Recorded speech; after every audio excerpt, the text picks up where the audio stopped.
এই মেয়ে তো খুব মাথা খারাপ করে দিচ্ছে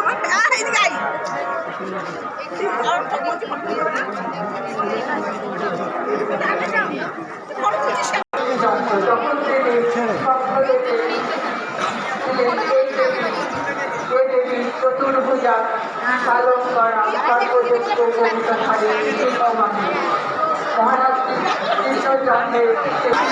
বিভিন্ন প্রান্ত থেকে বহু মানুষ অগণিত দর্শনার্থী এসে উপস্থিত হয়েছেন চাকাপাড়া মারোয়ারি মণ্ডপে। আপনাদের কাছে অনুরোধ করবো আপনারা মণ্ডপের সামনে অযথা ভিড় করবেন।